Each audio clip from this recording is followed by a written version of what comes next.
নজর রাখবো এবার 7 মাস পর খুলছে কামারহাটি জুট মিল। আগের সরকারের আমলে বন্ধ হয় প্রবর্তক জুট মিল। কর্মহীন হয়ে পড়েছিলেন 700 শ্রমিক। বন্ধ জুট মিল খুলতে শ্রমমন্ত্রীর উদ্যোগ। কর্তৃপক্ষের সঙ্গে বৈঠক মন্ত্রী অর্জুন সিং এর। বৈঠকের পর প্রবর্তক জুট মিল খোলার ঘোষণা। 27 জুলাই জুট মিল খোলার ঘোষণা শ্রমমন্ত্রীর।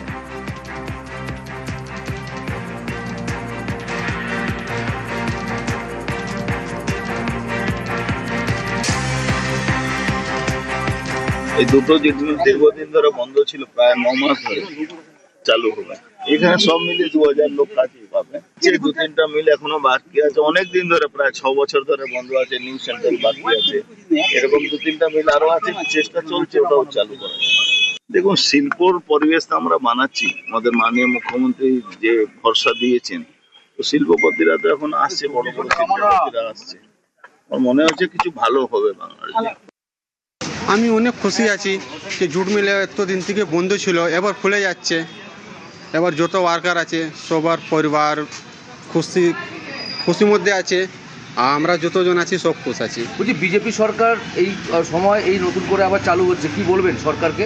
ভালো জুট মিল জন্যে যা সরকার ওয়ার্কার জন্য যা সরকার কাজ করছে ওই সরকারই ভালো। আচ্ছা, আপনারা খুশি? এমনও খুশি, আমরা অনেক খুশি। স্বাভাবিকভাবে আমরা খুশি, কারণ দীর্ঘদিন ধরে পশ্চিমবাংলার প্রচুর জুট মিল বন্ধ হয়ে পড়েছিল। এই এত জুট মিলের শ্রমিক তাদের পরিবার নিয়ে অনাহারে অনটনে চলছিল।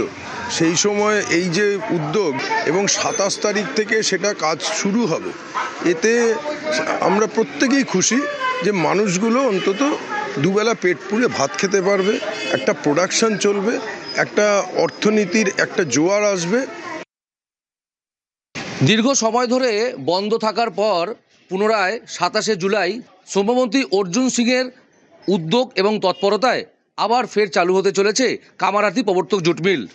খুশি শ্রমিকরা, আবার নতুন করে তারা কাজে যোগ দেওয়ার জন্য বিজেপি সরকার ও শ্রমমন্ত্রীকে ধন্যবাদ জানিয়েছেন। কামারহাটি থেকে সুবীর দে, নিউজ 18 বাংলা।